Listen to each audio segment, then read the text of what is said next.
Ай, ол біздің ғарыштағы ең жақын көршіміз, және оның ерекшеліктері туралы жиналған деректер бізге күн жүйесінің қалған бөлігі жайлы көп нәрсе мәлім етеді. Біз LRO ғарыш аппаратының көзімен ай бетін барлық жаңа тәсілдермен егжей-тегжейлі зерттей аламыз. Біздің саяхатымыз айдың бергі және арғы беттері шектесетін батыс шекарадан басталады. Бұл үлкен кратер Шығыс теңіз деп аталады. Мұнда LRO түсірген ай бедерінің картасы Грейл миссиясы өлшеген беттік гравитация шамасымен біріктірілген. Бұл мәліметтер ай қыртысының құрылымын көрсетіп, оның ішкі геологиялық ерекшеліктерін сипаттайды. Келесі баратын жерімізге тіке күн сәулелері аз түседі. Онда күн жүйесіндегі ең суық температура тіркелген. Бұл оңтүстік полюс. Дивайна приборы өлшеген температура мен Лоула лазерлік альтиметрі анықтаған шағылу коэффициентіне сәйкес мына дақтарда су мұзы болуы мүмкін. Лоула сондай-ақ рельефтің цифрлық моделін жасап, Шеклтон кратерінің тұңғиығына үңілуге мүмкіндік береді. Оның көлденеңі 21, ал тереңдігі 4 километр. Бірақ ол жер-ай жүйесіндегі ең үлкен соққы кратермен салыстырғанда шұқанақтай. Арғы бетте орналасқан оңтүстік полюс Эйткен бассейнінің диаметрі 2500 километр, тереңдігі 13 километр. Бассейннің жасын әзірге нақты білмейміз. Бірақ оны алғаш рет 1960 жылдары арғы бет үстімен ұшқан аппарат көрген. LRO деректерін жерден көрінбейтін облыстарды зерттеуге қолданумен қатар, бергі беттегі таныс аймақтарды да әлдеқайда тәптіштеп зерттей аламыз. Бұл Тихо кратері. Оның жасы 100 миллион жылдай.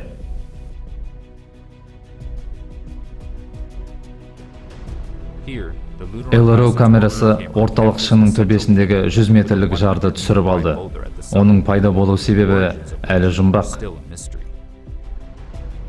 Саяхатымызды жалғастырып, соққы іздері мен жаңартау материалына бай болғандықтан, болашақта мұқият зерттелуі қажет облысқа да келіп жеттік. Мұндағы көрнекті кратердің айқындығы сондай, оны телескоппен ғана емес, жай көзбен де көруге болады. Аристарх үстіртіне қош келдіңіздер. Инфрақызыл жарықта тоқсары түсті пирокса минерал мен Аристарх кратеріндегі көк плагиялы шашырандылар көрінеді. Бұл аймақ айдың бай вулканизм тарихынан көп сыр шертіледі. Айдағы болашақта зерттелетін орындарды іздеумен бірге, бұрын болған жерлерге де қайта көз тігеміз.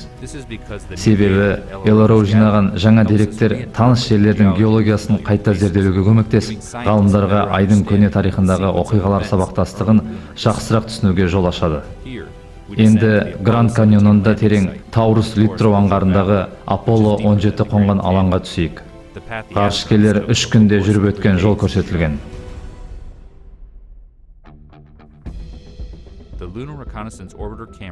LRO камерасы тіпті ай бетінде қалған Аполло 17-ның қону модулін, сондай-ақ роверді түсіріп алған.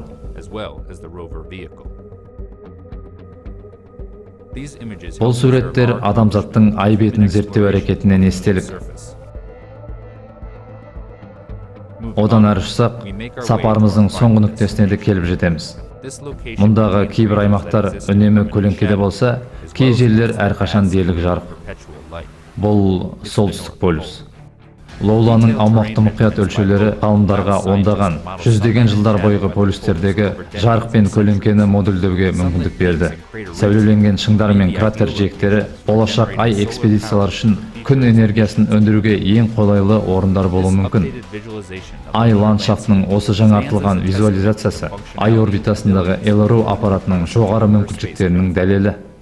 Және миссия қосымша мәлімет жинаған сайын, біздің айдағы саяхатымызда танымды бола түспек.